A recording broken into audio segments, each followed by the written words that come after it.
professores do 8º ano, estamos aqui para mais uma aula de língua portuguesa. Essa é a aula número 22. Nós vamos discutir um pouquinho mais os conteúdos de língua. Então, eu sou a professora Itamara. Nós vamos precisar separar o material para essa aula. Então, um caderno, uma folha para anotação, lápis, borracha, canetas e apontador e o dicionário de língua. Então, na sequência, vamos pensar nesses conteúdos. Você faz a anotação da aula de hoje, colocando a data, o número da aula, aula 22, língua portuguesa e na sequência os conteúdos que vão ser discutidos.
A sequência da nossa aula ela vai ser pensada a partir do que nós vimos, discutindo um pouquinho mais dos conteúdos de língua e retomando o que foi discutido na aula anterior. Então, nós trabalhamos com a notícia, com os elementos desse texto, enquanto um gênero do cotidiano, das informações, trata das informações reais, que traz essa relação com os fatos que acontecem no dia a dia. E aí nós vamos passar para um outro estudo, para um outro tipo, para um outro gênero, que nós vamos ver na aula de hoje. Então, nós iniciamos agora um trabalho com o gênero narrativo, com o apólogo. Nós vamos tratar de literatura brasileira, nós vamos discutir um pouquinho os elementos desse gênero e a leitura e o processo de leitura e de análise do texto que vai ser discutido nas etapas dessa aula. Nós começamos pensando lá nesse processo de ouvir e contar histórias. Então, detalhes, que vão fazendo a diferença no nosso processo de leitura e de interação com os textos. Então, ouvir e contar histórias não é algo novo, nem para nós e nem para a humanidade. Então, as histórias elas têm um papel muito importante.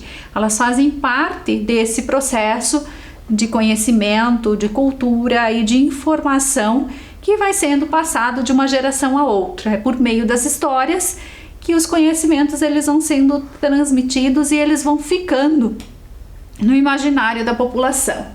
Também tem essa ideia de transmissão de informação e ensinamentos. Cada texto ele vai trazendo, cada história que é contada de uma geração a outra, ela vai trazendo aquilo que a comunidade, que o grupo, que a cultura quer que permaneça.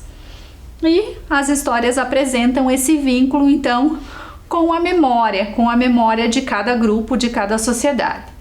E aí, pensando um pouquinho mais, nós vamos tratar desse processo de contar histórias como um processo narrativo.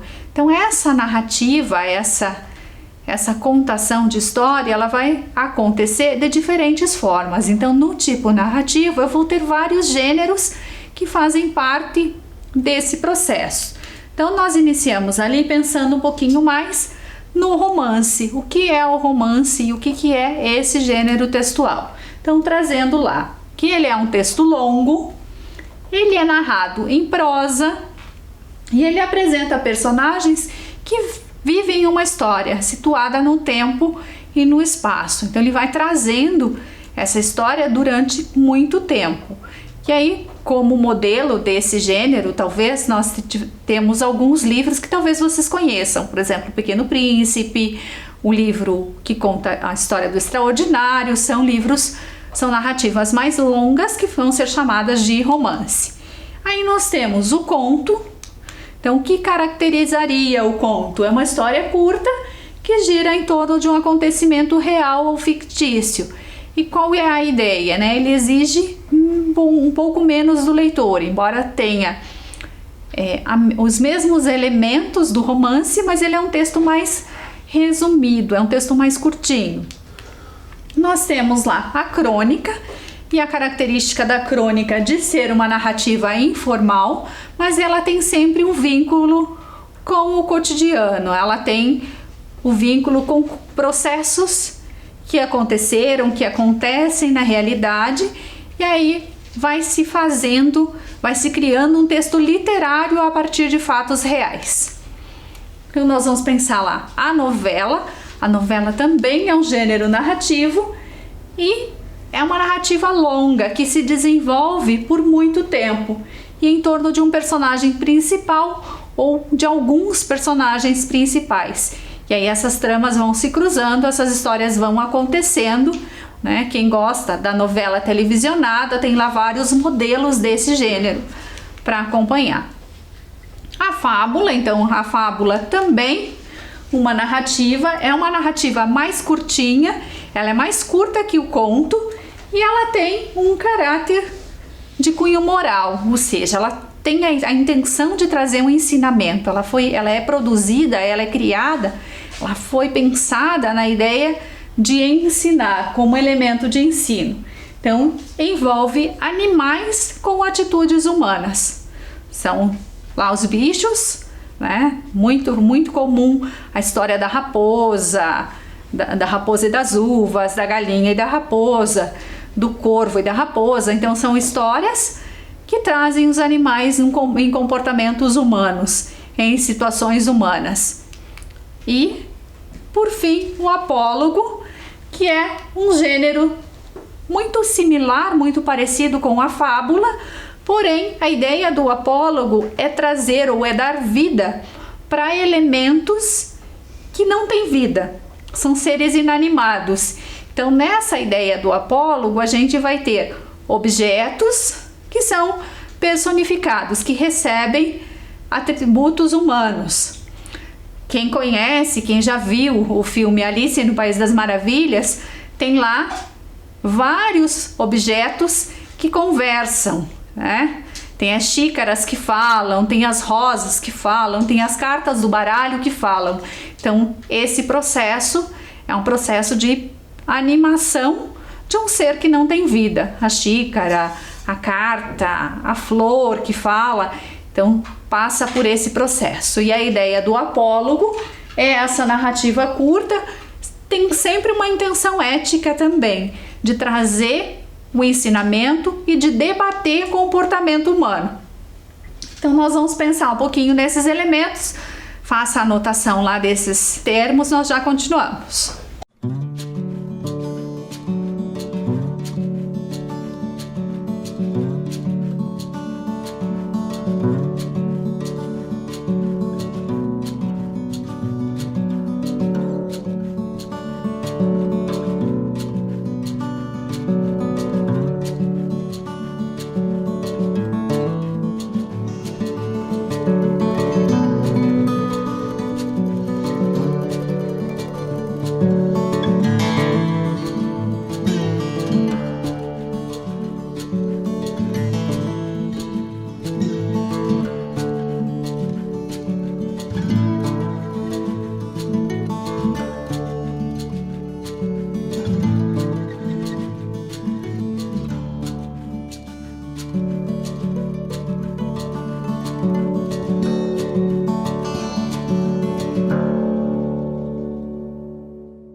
Pensando um pouquinho mais, como nós colocamos ali a questão do apólogo, nós vamos pensar num texto deste gênero, pensando lá nesse texto e tentando entender um pouquinho mais do que vem sendo discutido aí. Então, os textos são lidos todos da mesma forma? A gente já descobriu que não, que nós temos várias maneiras de fazer esse processo de leitura. E esse texto ele vai ser pensado nesse processo de leitura. Então nós vamos iniciar pensando um pouquinho nele lá. Era uma vez uma agulha que disse ao novelo de linha: "Por que está você com esse ar toda cheia de si, toda enrolada para fingir que vale alguma coisa neste mundo? Deixe-me, senhora. Que a deixe? Que a deixe por quê? Porque lhe digo que está com um ar insuportável. Repito que sim, e falarei sempre que me der na cabeça. Que cabeça, senhora? A senhora não é alfinete, é agulha. Agulha não tem cabeça. Que lhe importa o meu ar? Cada qual tem o ar que Deus lhe deu. Importe-se com a sua vida e deixe a dos outros. Mas você é orgulhosa. De certo que sou. Mas por quê? É boa. Porque coso. Então os vestidos e enfeites da nossa ama, quem é que os cose, senão eu? Você. Esta agora é melhor. Você é que os cose. Você ignora que quem os cose sou eu, e muito eu? Você fura o pano, nada mais. Eu é que coso. Prendo um pedaço ao outro. Dou feição aos babados. Sim, mas que vale isso? Eu é que furo o pano, vou adiante, puxando por você que vem atrás, obedecendo ao que eu faço e mando. Também os batedores vão adiante do imperador. Você é imperador? Não digo isso, mas a verdade é que você faz um papel subalterno. Indo adiante, vai só mostrando o caminho, vai fazendo o trabalho obscuro e ínfimo. Eu é que prendo, ligo, ajunto. Estavam nisto quando a costureira chegou à casa da baronesa. Não sei se disse que isto se passava em casa de uma baronesa, que tinha a modista ao pé de si para não andar atrás dela. Chegou a costureira, pegou do pano, pegou da agulha, pegou da linha, enfiou a linha na agulha e entrou a coser.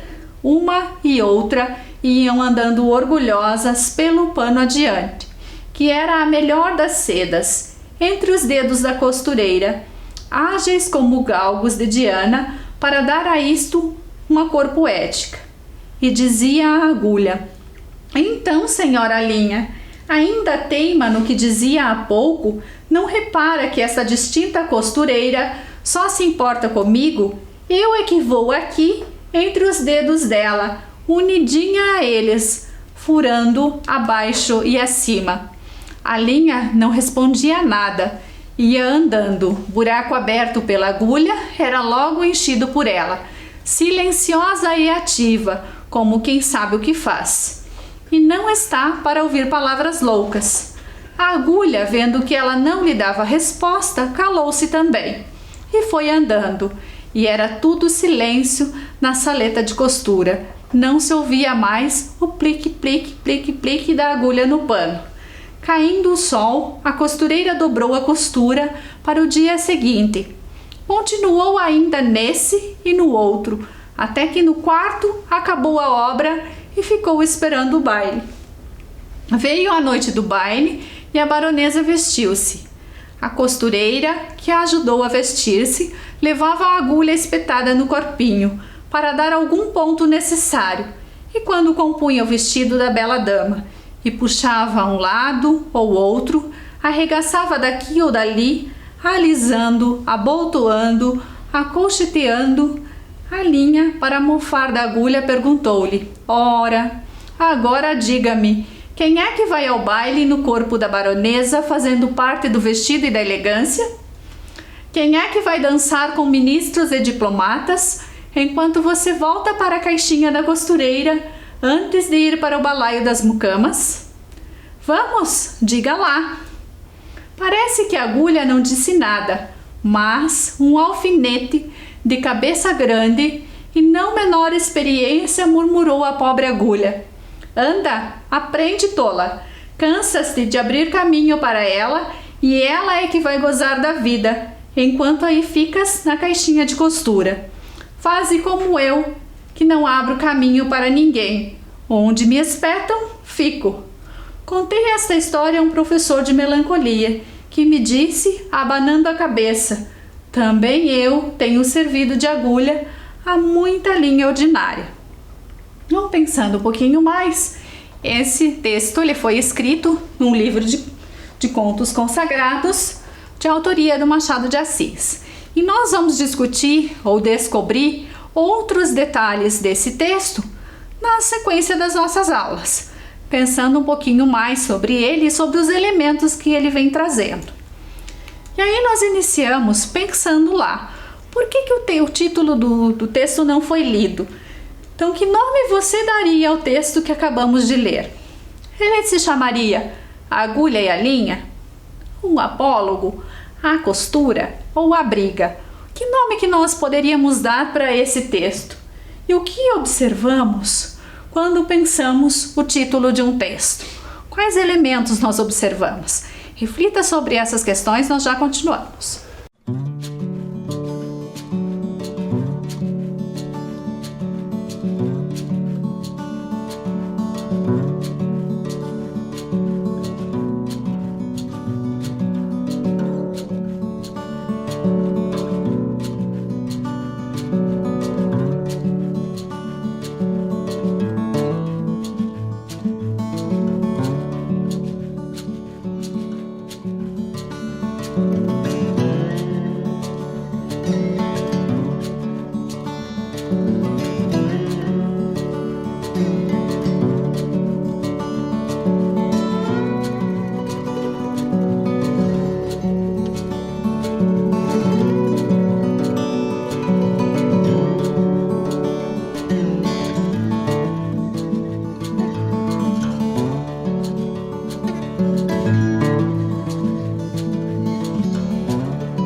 Pensando no título, que nome receberia esse texto que nós acabamos de ler? Vamos pensando um pouquinho nas questões. Não é a briga, não seria a costura, e embora ele tenha essa alternativa como nome, muitas vezes, ele também não se chama A Agulha e a Linha.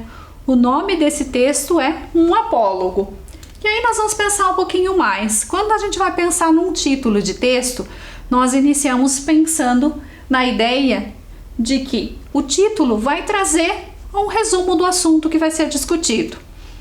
Ele deve ser curto. Por que ser curto? Porque a intenção é que seja objetivo, que traga diretamente a informação que vai ser apresentada ou que traga elementos para provocar o leitor. Então, precisa chamar atenção e deve ser criativo para fazer esse processo de instigar a curiosidade do leitor.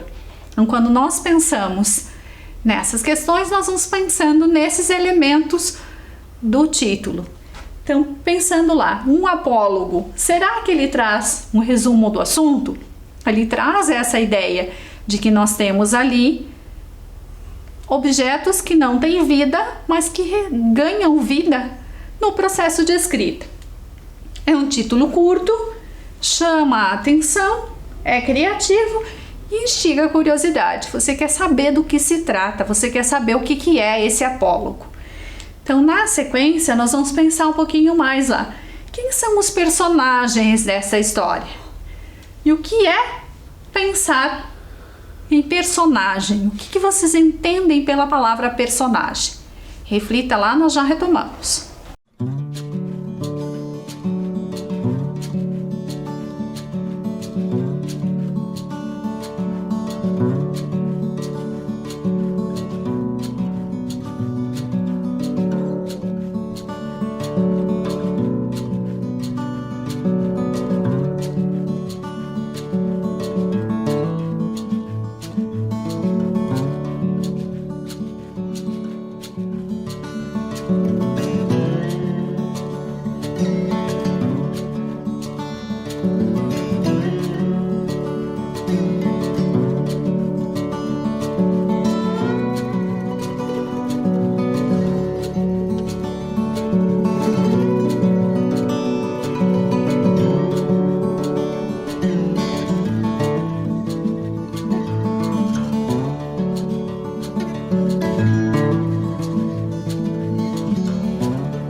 Pensando um pouquinho mais, nós começamos discutindo lá.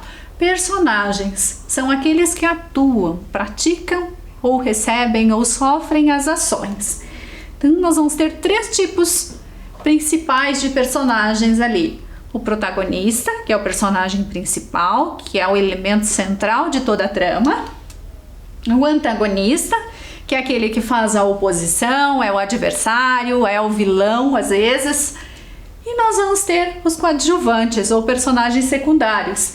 Não fazem parte do enredo principal, mas estão na história. Então, pensando no apólogo que nós lemos, quem seriam os personagens? Nós temos lá a baronesa e a costureira, a costura e a linha, a costureira e a agulha e o novelo de linha. Então, quem são os personagens? A agulha e o novelo de linha como personagens desta história. Embora tenha ali o papel da costureira e tenha também o papel da baronesa. E, obviamente, vai aparecer também o alfinete nesse diálogo, que vai trazendo esses elementos. Mas eles aparecem como personagens secundários, como coadjuvantes dessa história, que tem a linha e a agulha como elementos principais. Aí, pensando um pouquinho mais. Toda a história acontece em um determinado lugar. Qual é o espaço do texto Um Apólogo? Então, retomando um trechinho do texto, pense lá no espaço que está sendo discutido nessa história.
observe o que o texto está trazendo lá. Estavam nisto quando a costureira chegou à casa da baronesa.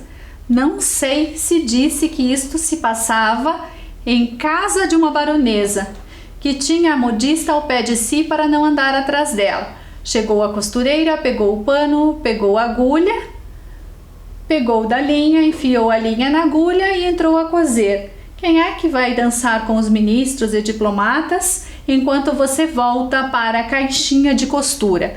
Então nós temos um espaço que é determinado e é marcado ali.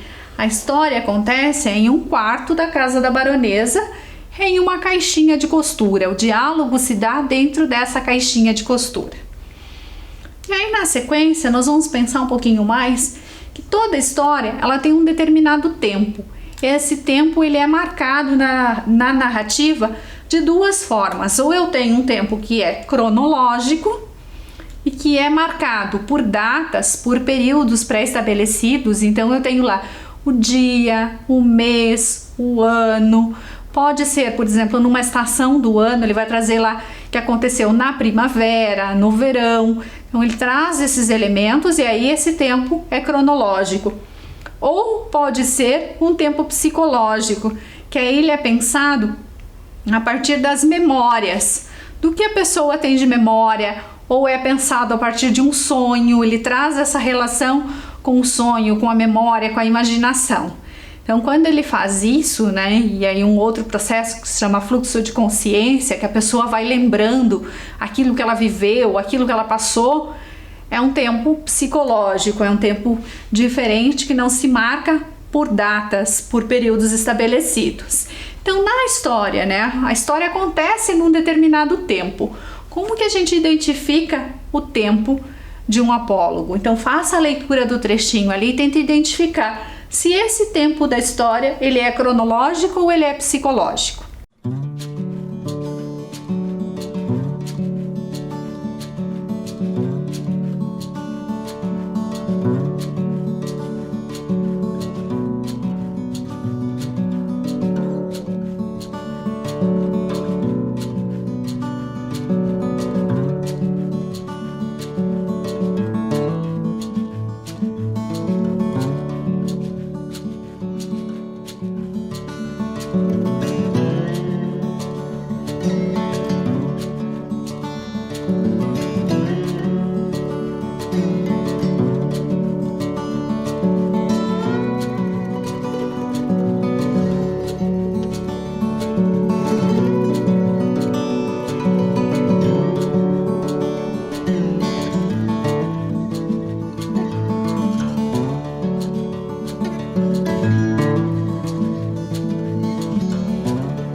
Retomando para o texto, observe lá, ó, caindo o sol, a costureira dobrou a costura para o dia seguinte, continuou ainda nesse e no outro, até que no quarto acabou a obra e ficou esperando o baile.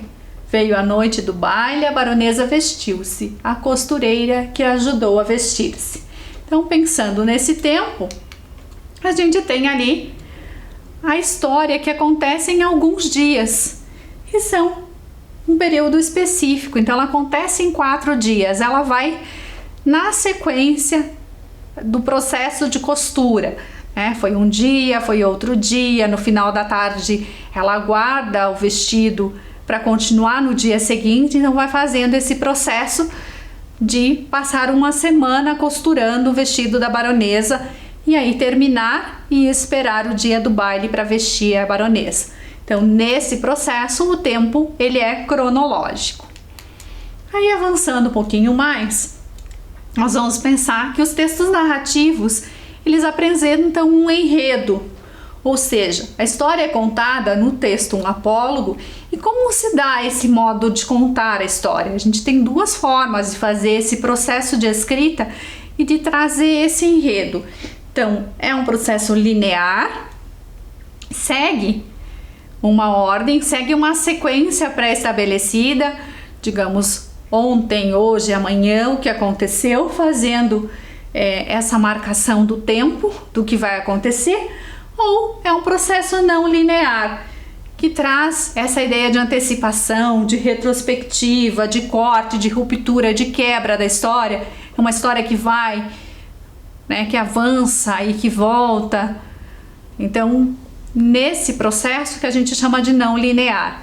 Essa história que está sendo contada ali, na ideia da baronesa e do vestido que vai sendo construído, ela é linear ou ela não é linear? Pensa um pouquinho, a partir do trecho do texto nós já retomamos.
Então, observando os elementos que nós temos ali, ó, caindo o sol, a costureira dobrou a costura para o dia seguinte, continuou ainda nesse e no outro, até que no quarto acabou a obra.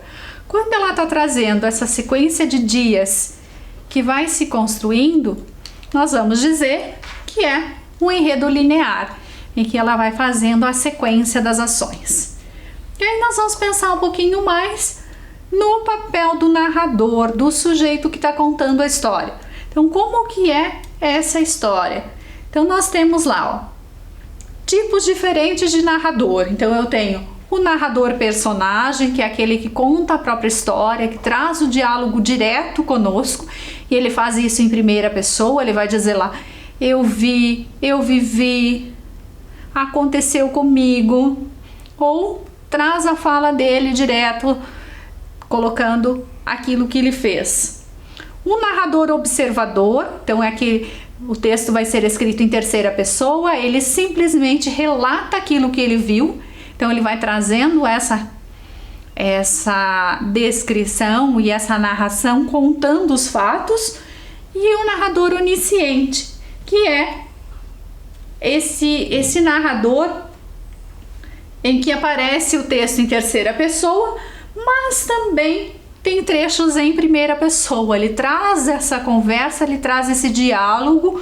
Por quê? Porque ora ele descreve, ora ele traz a fala do personagem, ora ele participa da história. Então, pensando na história do Apólogo e relendo um trechinho do texto, tente discutir lá qual é o tipo de narrador que aparece nesse texto, nessa história.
Então, pensando lá no tipo de narrador, nós temos dois tipos de elementos aí. Tem a fala direta do personagem e tem um sujeito que conta a história e que ao final da história participa dela.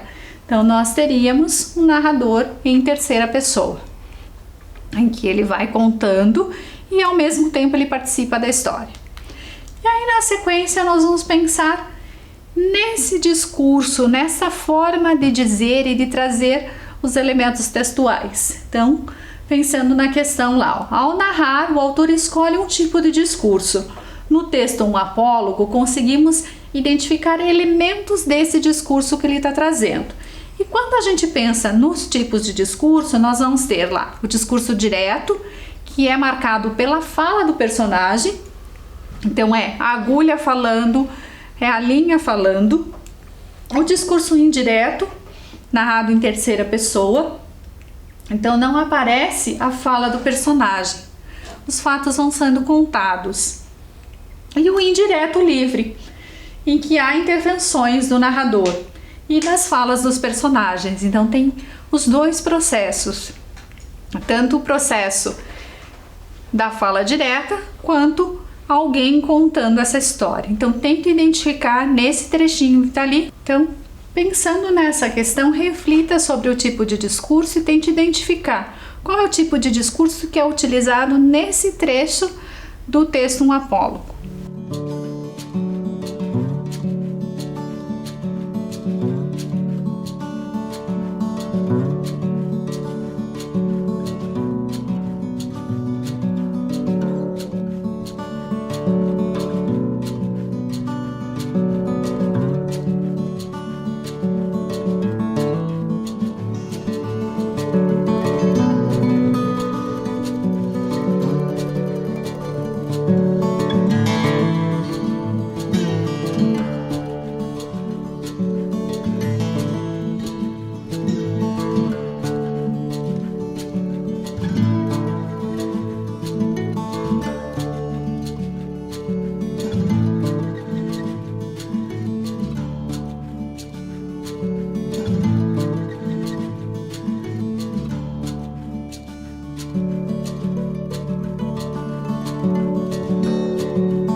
Pensando nisso, nesse tipo de discurso, observe lá, é o discurso indireto livre.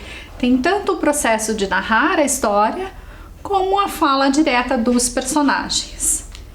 E aí vamos pensar um pouquinho mais lá, ó. O que são agulha e linha?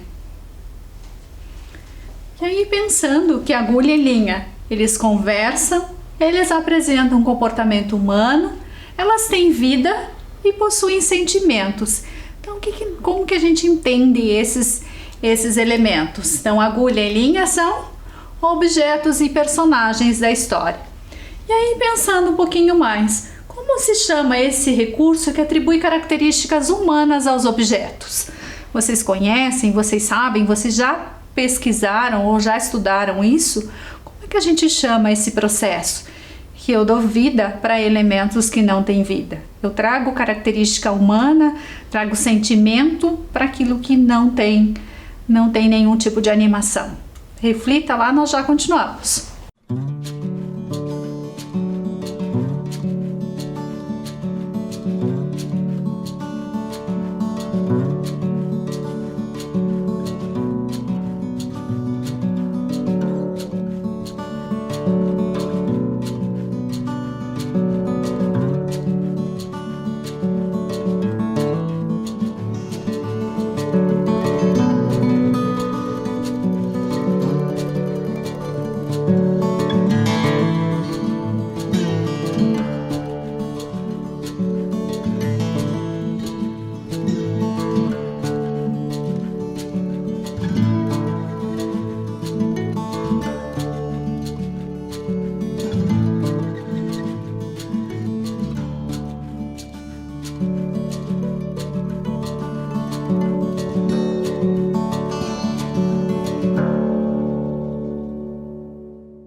Pensando nesse processo de trazer característica humana para esses objetos, nós vamos ter lá duas palavrinhas para isso, que é a ideia de personificação, de transformar objetos em pessoas, ou um outro recurso usado na linguagem, que é a prosopopeia, que traz esse processo de criação de vida e de sentimentos para objetos inanimados.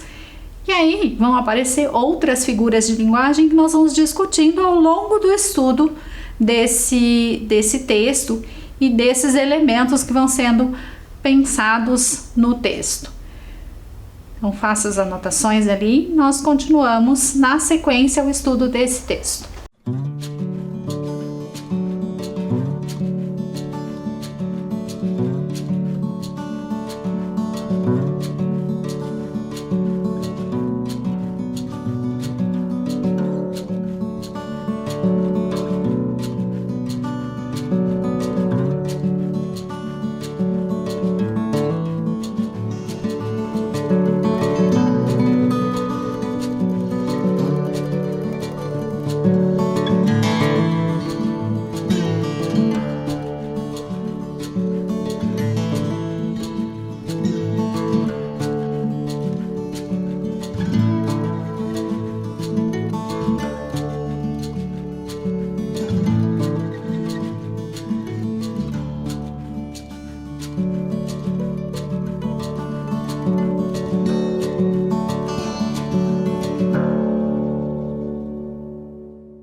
Lá, pensando nesses elementos do texto um apólogo, vocês podem buscar outras animações que têm esse processo de criação, de personificação dos elementos e continuar esse estudo, que é muito interessante observar e perceber quais características do humano vão aparecendo nesses elementos que não têm vida e que ganham vida num processo de criação literária.